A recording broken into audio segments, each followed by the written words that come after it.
The story begins in a mysterious school populated by students with various animal-like traits. As the morning starts, a small bat-like boy, Kawamori, quietly makes his way across campus while carrying his bag. While passing by the volleyball courts, he is immediately drawn to his classmate Ushiyama, a cow-like girl practicing volleyball. What stands out to him first is her tail. Based on what he knows about cows, a low-hanging tail can indicate anxiety or stress, while a raised tail often reflects excitement and engagement. Seeing her tail held high, he realizes that she is completely absorbed in her morning training. Despite being only a first-year student, she is already a member of the volleyball team, and her dedication is obvious. She repeatedly jumps near the fence, focusing entirely on her practice. Her impressive height and curvy figure make her difficult to overlook. When a volleyball suddenly flies toward her at high speed, she reacts instantly, chasing after it with incredible speed and reflexes. As he watches her move across the court, he cannot help but admire how focused and graceful she looks. It quickly becomes clear that she is popular as well. After practice, several girls gather around her, praising her performance and chatting with her enthusiastically. From Kawamori's perspective, she is admired by both her classmates and teammates, almost like a celebrity within the school. The more he observes her, the more convinced he becomes that someone like her is completely out of his reach. Unfortunately for him, his friends quickly notice where his attention is directed. They begin teasing him relentlessly, making him so embarrassed that he hurriedly leaves before the situation can get any worse. However, as he walks away, Ushiyama quietly watches him from a distance. Back in class, the teacher begins the day's lesson. However, Kawamori finds it difficult to focus as strange sounds echo throughout the room. Some students quietly chew while others make noises that reflect their animal characteristics. Before long, his attention drifts back to Ushiyama, who is sitting nearby and continuously chewing something despite class already being underway. Her behavior catches the attention of both the teacher and the other students, leaving her visibly nervous. Wanting to help her avoid embarrassment, MC comes up with an unusual solution. Knowing that humans can only hear sounds up to around 20,000 Hz, he emits a high-pitched tone of about 30,000 Hz, believing only the sheep-like teacher will notice it. The teacher immediately realizes what is happening and explains that Ushiyama is simply ruminating. Everyone in the classroom is surprised by this explanation. As a cow-like girl, she naturally brings food back from her stomach and chews it again as part of her digestion process. She quietly apologizes, but several classmates mention that she does this occasionally. This leads Kawamori to reflect on the complexity of a cow's digestive system. Unlike humans, cows chew their food repeatedly to break down cellulose, which humans cannot digest effectively. They have 4 stomach compartments and intestines that can stretch up to nearly 60 meters. Even with this highly specialized system, extracting nutrients from grass remains surprisingly difficult. While MC reflects on all of this information, Ushiyama continues chewing beside him as if nothing unusual is happening. His friends soon explain that using a high-frequency sound was simply his way of helping her without drawing attention to himself. Unfortunately, his clever plan contains one major flaw. Dogs, cats, and mice can all hear sounds at that frequency. Then an even more horrifying realization suddenly strikes him. Cows can hear sounds up to 30,000 Hz as well, which means Ushiyama most likely heard everything he was trying to communicate. The scene shifts to a young bear girl enjoying an ice cream cone.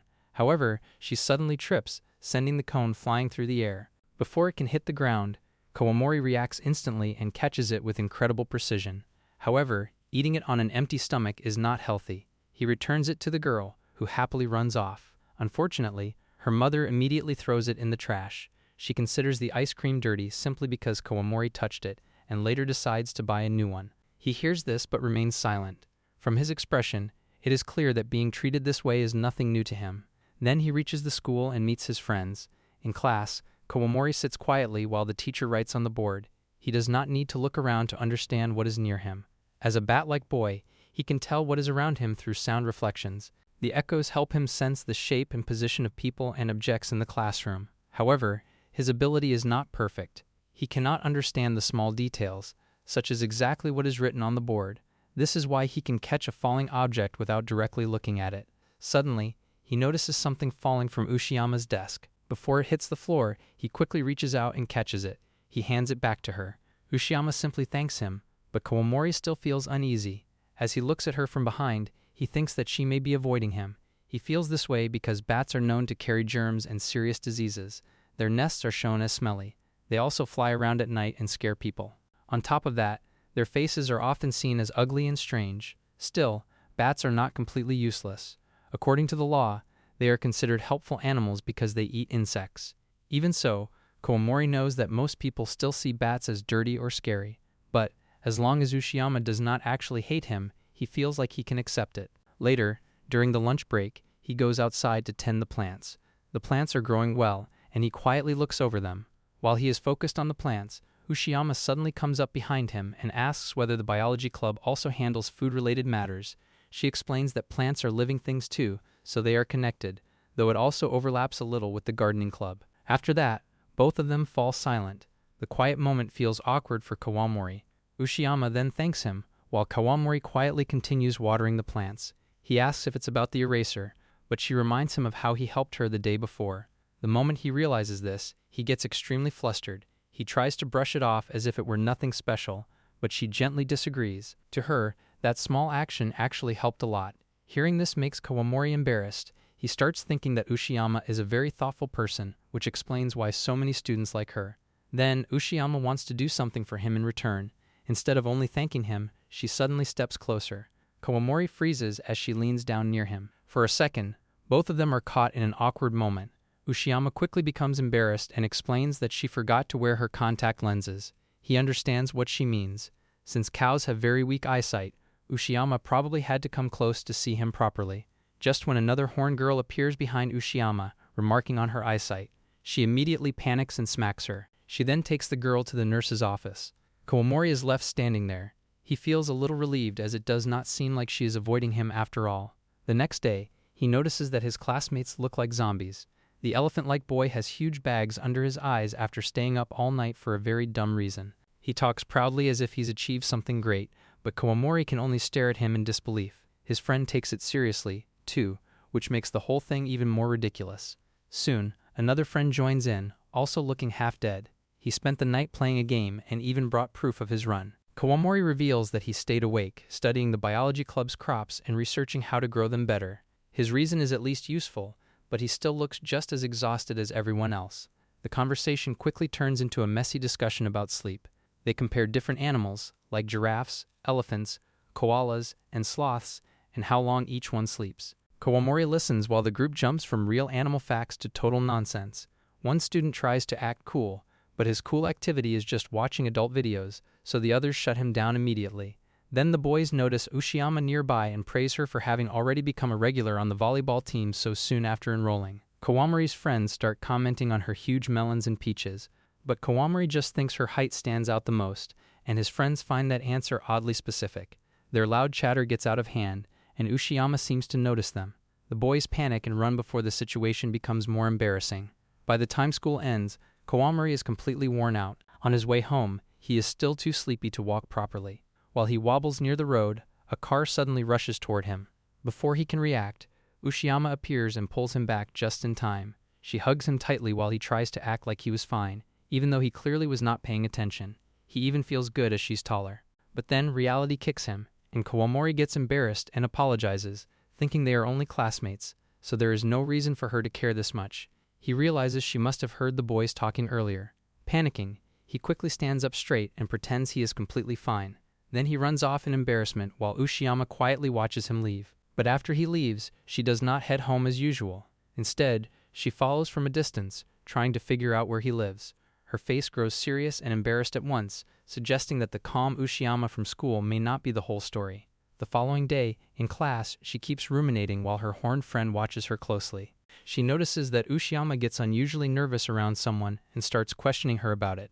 When Kawamori's name comes up, Uchiyama gets flustered, while our lad nearby has no idea why he is being brought into the conversation. Her friend thinks about it carefully. Since cows are naturally cautious, she figures Uchiyama might be acting nervous because she is getting too aware of him. She also knows that forcing things too quickly will only make Uchiyama panic more. So instead of pushing her directly, she comes up with a strange plan. The plan is simple. She will take pictures of Kawamori so Uchiyama can slowly get used to him. But if she takes photos of him directly, it will look suspicious. So she decides to use Uchiyama as the main subject and let Kawamori appear in the background by accident. Uchiyama starts with a normal pose, but her friend immediately rejects it. She wants something with more energy.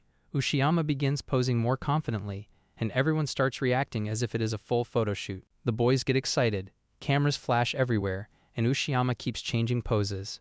At first, she only does cute poses, but then she grabs a broom and turns it into a dramatic action pose. After that, she shows off her strength by balancing her body with incredible control. Her friend checks the photos, but most of Uchiyama's poses are so intense that Kawamori barely appears in them. The only usable picture is the first one, where he is visible in the background, though it is blurry. Even so, Uchiyama gets excited.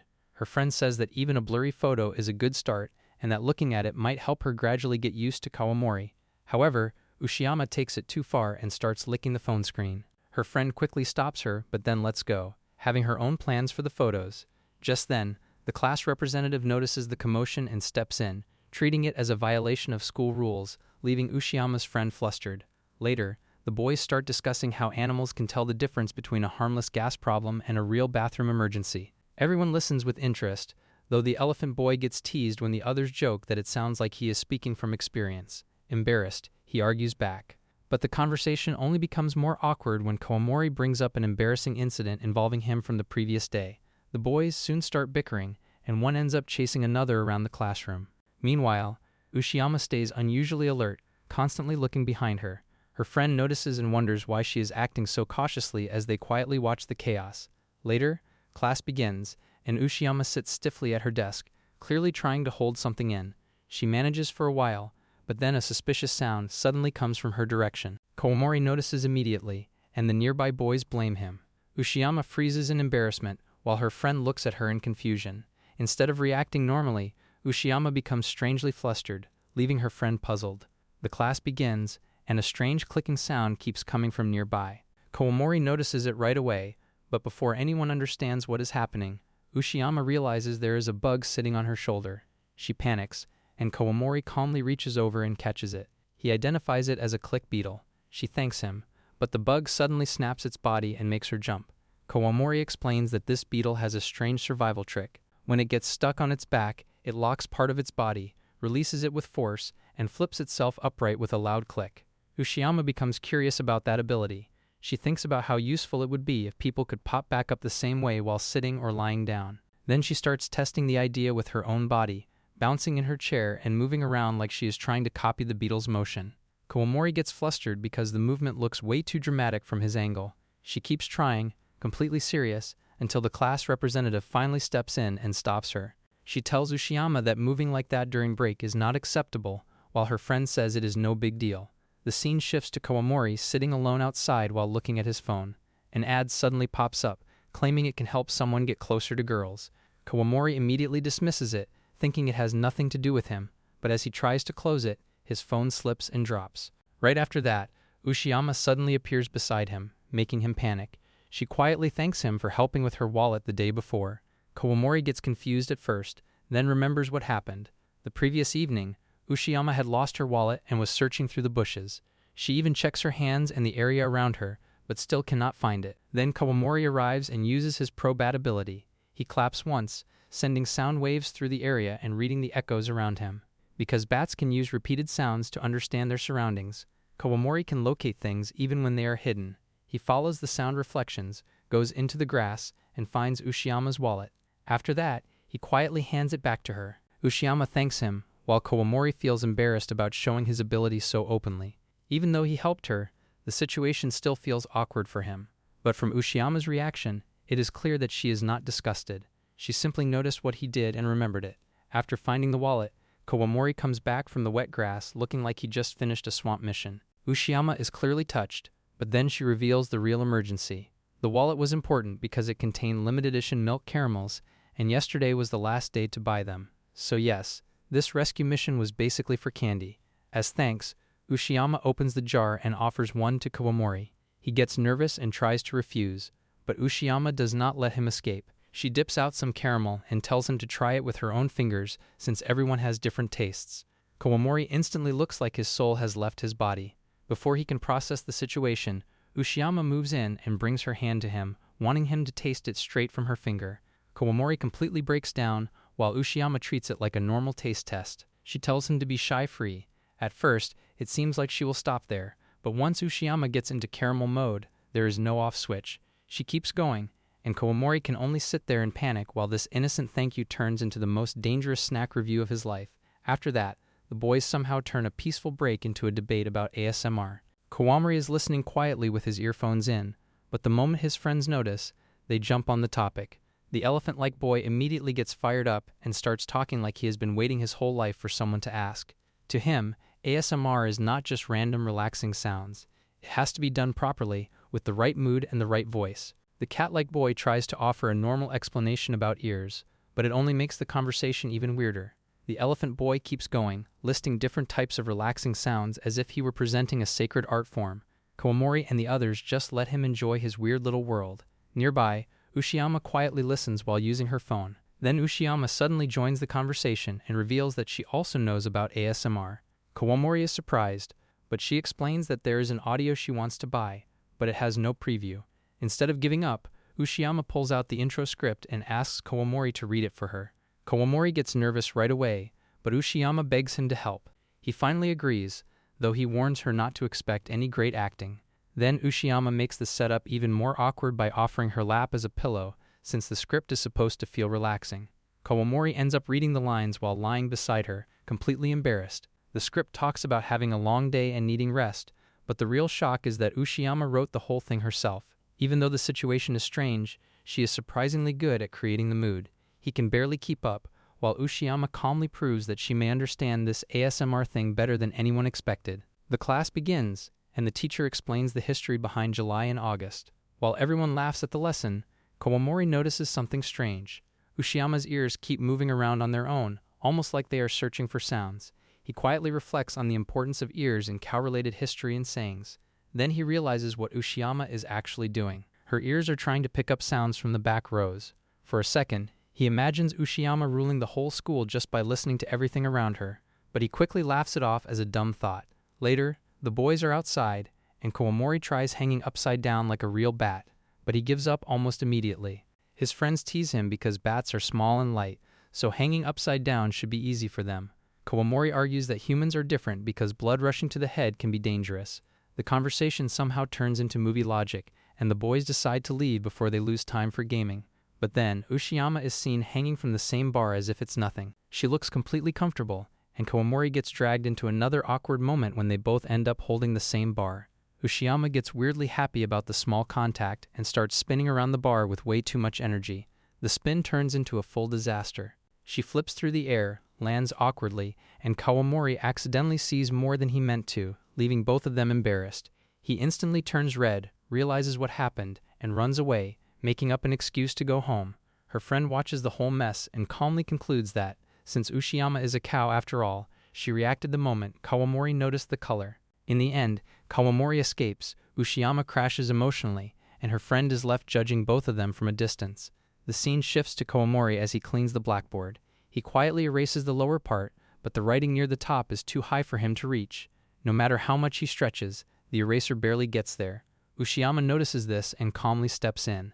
She takes the eraser and handles the board herself. Since she is much taller, the high parts are no problem for her. With a few quick movements, she wipes the whole board clean while Kawamori just stands there watching. After seeing that, Kawamori once again realizes how tall Uchiyama really is. This reminds him of the gerenuk, an antelope species. Gerenuks have long necks so they can reach leaves high up, and their small faces help them eat from thorny trees without getting hurt. Looking at Uchiyama, Kawamori feels like the comparison fits a little too well. She is tall, and her face is small too. While he is lost in that thought, Uchiyama notices chalk dust on his head. She gently pats it off and smiles, leaving Kawamori completely flustered. He quickly snaps out of it and runs off to clean the erasers. After he leaves, Uchiyama quietly brings the same hand to her face and sniffs it. Her friend points out that it is probably just the smell of chalk, but Uchiyama still looks satisfied. For now, indirect sniffing is enough for her. Later that afternoon during running practice, Kawamori is already struggling, moving more slowly than everyone else while his friends watch from the side. They joke that it cannot be helped, because bats are known for having weak lower bodies. One of them points out that bats hang upside down by supporting their entire bodies with their feet. But Kawamori quickly points out that it is not about strong leg muscles.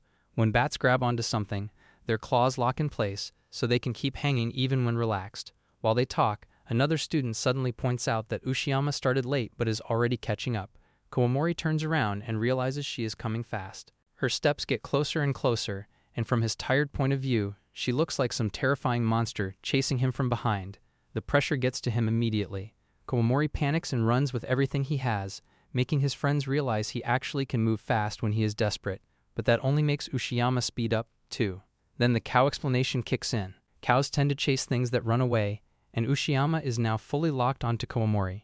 Her pace keeps rising as the finish line gets closer. Kawamori is exhausted, his legs are shaking, and he can feel her closing in from behind. Just as he reaches the end, the pressure becomes too much. Before he can stop properly, Kawamori crashes straight into Uchiyama. She holds him tightly like a stuffed toy. The collision hits hard. She catches him on reflex before both of them can fall. His friends freeze in shock, leaving Kawamori trapped in an extremely awkward position. For a moment, neither of them knows how to react. Uchiyama is startled and embarrassed, but she still holds him steady. Kawamori panics right away and quickly apologizes, explaining that his legs gave out and he could not stop in time.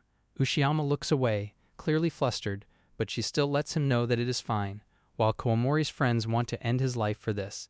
During gym class, everyone is playing a throwing game, and things are already getting loud. One student gets taken out, another jumps in, and the class keeps moving. Uchiyama sits with the others, watching calmly. Then the awkward moment from before still has not fully ended. Kawamori is stuck close to Uchiyama, and they both freeze for a second. She looks calm at first, but then she suddenly gets flustered. Her face changes as she realizes how sweaty she is, since she forgot her handkerchief. So, she wipes away the sweat with her shirt, drawing confused looks from the others. One of them warns her that if she keeps pulling her shirt like that, the collar will stretch out. She gets embarrassed and explains that she has no other way to wipe the sweat. Then the animal talk begins. Humans and horses sweat all over their bodies, while other animals handle it differently. Cats sweat through their paw pads, cows and pigs cool down through their mouths and noses, and sheep or serows sweat near the base of their legs. Hippos even release a red fluid, though it is more for protecting their skin than real sweat. After that, Uchiyama sits quietly, still embarrassed. She admits she understands and promises to be careful. Then the rabbit girl issues a serious warning. Strange habits can become dangerous if taken too far, especially when people start using risky objects or engaging in unsafe activities. Uchiyama agrees right away, looking shaken. What started as a normal gym class somehow turns into a lesson about sweat, animals, and knowing when a weird habit has gone too far. Meanwhile, the sheep teacher made the most dramatic entrance possible. His huge rear bounces into view, and Kawamori nearly loses his soul on the spot. Everyone else freezes, too, while the teacher acts like this is just normal school business. He explains that his body stores fat at the back. For some sheep, fat gathers in one place, like a camel's hump, but much more embarrassing to look at. Sometimes it sits near the butt or tail, and sometimes it even drags behind. The teacher then turns the whole thing into a paid lesson. For 100 yen, students can study the rare sheep fat up close. The elephant boy looks ready to leave his own body. The others are disgusted, but the teacher insists he needs the money because teachers are underpaid. That only makes everything worse. The teacher keeps wiggling around like he is advertising a cursed museum exhibit. Nobody wants the lesson, but he refuses to back down. Then Uchiyama steps in. Without warning, she grabs him from behind like she is pulling an emergency brake, and then she keeps walking calmly as if nothing had happened. Uchiyama then realizes what she just did and starts to overheat with embarrassment, but calls it a fever. Kawamori is still frozen, trying to understand how this became a normal school day. This school needs better rules. Soon afterward, the fox boy turns biology class into a chameleon lecture. He tells Kawamori and Elephant Boy that chameleons do not change color only to hide. That is the common image, but the real reasons are more varied. They change color to regulate body temperature, signal mood, and communicate. Bright colors can show excitement. Darker colors can show cold. Pale colors can appear when they are hot. Their skin has special crystal-like layers that shift how light reflects. Even their feet are weirdly built, with toes split into gripping groups. The elephant boy listens for about 3 seconds before reducing the whole lesson to one answer. Basically, cosplay. Fox Boy slaps that idea down, but honestly, he is not completely wrong. For humans, changing colors would be like changing outfits or facial expressions. Chameleons just do it with their whole body, which is both impressive and unfair. Then the conversation goes exactly where it should not go. Fox Boy brings up Uchiyama. If she had to change color, what outfit would fit her? Kawamori immediately panics, as if someone had opened a forbidden folder in his brain. The elephant boy points out that the whole point is to imagine attractive outfits. Kawamori tries to act normally and fails instantly. His first pick is a maid outfit, not a tiny one, a long-skirt maid outfit, very dangerous to his dignity. Elephant Boy approves the idea for all the wrong reasons and calls it perfect for someone with hidden, weird tastes. Kawamori looks like he wants to leave the room. Then Fox Boy chooses bikini armor because, of course, he does. He treats it as a basic fantasy game answer. The Elephant Boy loves it immediately. Kawamori is horrified, mostly because the idea somehow makes sense, and that scares him. Fox Boy gets mocked for picking the most gamer-brained outfit possible. He laughs it off. Kawamori tries not to participate, but the topic has already drawn him in. Then the Elephant Boy goes even further. His choice is a Santa outfit with an extremely embarrassing camera angle. Kawamori's soul leaves early for winter break. The Elephant Boy proudly discusses details like this in a serious design meeting. The Rabbit Girl cuts in and asks the only important question. What color would it be? Ushiyama answers without hesitation as red. Fox Boy adds one last animal fact. When chameleons die, they turn gray. At this point, Kawamori looks like he might test that fact personally. Ushiyama suddenly gets dizzy in class. She staggers, holding her head. At the same time, Kawamori and his friends chat. Apparently, a girl who spins her chair around to face him is exactly his type. Then she actually turns toward him, and she bumps straight into him. She quickly pulls back and apologizes. He tries to act fine, but his face is already dead. The Elephant Boy growls in the background, as if Kawamori had personally offended nature. The Rabbit President steps in and tells Ushiyama that she probably sweated too much during morning practice and got a little anemic. When blood pressure drops, less blood reaches the brain, and dizziness hits. Then she connects it to giraffes. Giraffes have long necks, so their blood flow is a whole engineering project. If they move their heads up and down without protection, they would get dizzy or worse. Evolution gave them special pressure control systems, valves, and tight leg support to keep the blood moving properly. Even okapes have something similar. Everyone is impressed. Ushiyama, however, only catches one part. Giraffe legs are hard and sturdy. Her eyes drift toward Kawamori. She thinks about the impact from earlier. Then her face heats up. One more time. She wobbles forward again, clearly not as accidental as before. Ushiyama goes in for another dizzy charge. The Rabbit President catches her by both horns. She screams so hard that the whole class probably hears it. The Rabbit President barely reacts. Kawamori just stands there, half relieved and half horrified. Then the Rabbit President starts dragging her to the nurse's office. The topic shifts to horse sweat. The class learns that horses can produce white foam because their sweat contains lathrun, a protein that helps it spread across the skin and cool them more efficiently. The Elephant Boy immediately turns the biology lesson into an immature joke, while Kawamori and the Fox Boy look tired of his antics. The Fox Boy only makes things worse by explaining how realistic-looking effects can be created with ordinary ingredients, ruining the Elephant Boy's imagination. The discussion drifts further off topic until it suddenly shifts to horse racing games. Just then, Ushiyama arrives after practice, covered in sweat. Because of the earlier conversation, the boys immediately misunderstand the situation. As she casually wipes away the sweat, the others overreact and even start taking pictures, imagining the moment becoming an embarrassing online post.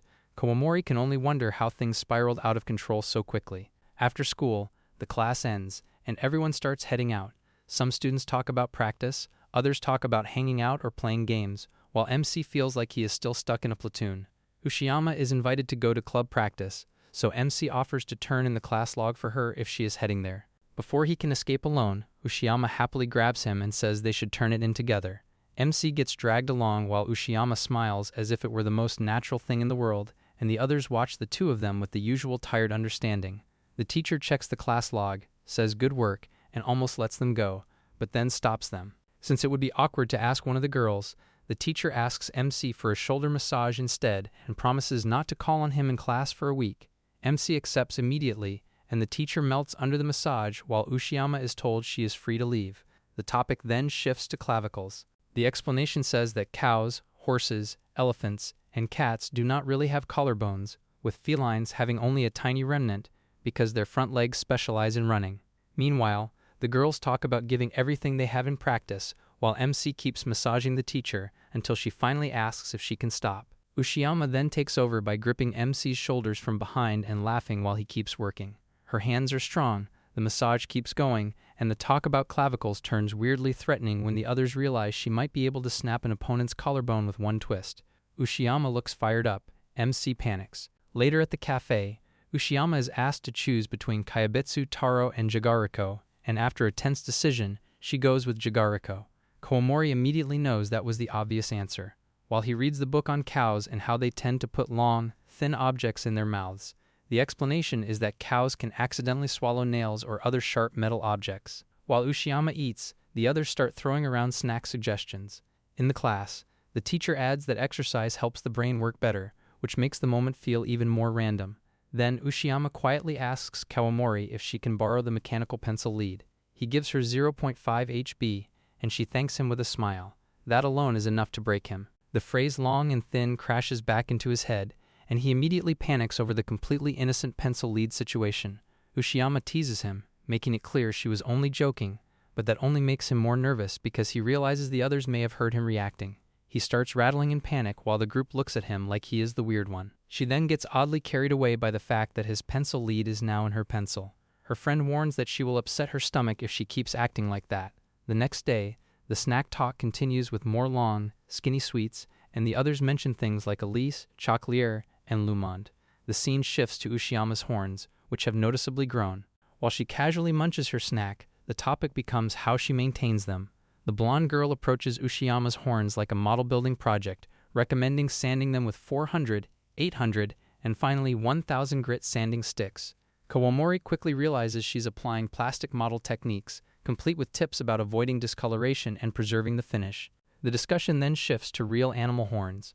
Unlike reindeer, which shed their antlers each year, cow horns continue growing and can sometimes curve back toward the face. This leads to the babirusa, whose tusks grow backward, though they rarely pierce the skull, as the animals usually die of old age before that happens. Kawamori is relieved, but the blonde girl is already thinking practically. Since Ushiyama's horns are right there, she decides they should be filed down as soon as possible, and he gets dragged into sanding them for her. He is told not to sand mindlessly and to picture the final shape first, but he is already panicking before he even starts. Ushiyama gives permission, still calm and eating, so he carefully begins to stand. The whole thing instantly becomes awkward because she stares down at him while he works, making him freeze up. She notices, apologizes, and closes her eyes while the blonde girl grows irritated by the delay. He keeps sanding carefully. Ushiyama relaxes with a quiet sigh, and the work somehow turns from a nervous maintenance job into a strangely peaceful grooming session. By the time he finishes, Ushiyama's horns have been shaped into a dramatic, sharp-looking form. The others yell at him for taking too long, but the result is undeniably impressive. Here I am, know it's been a while.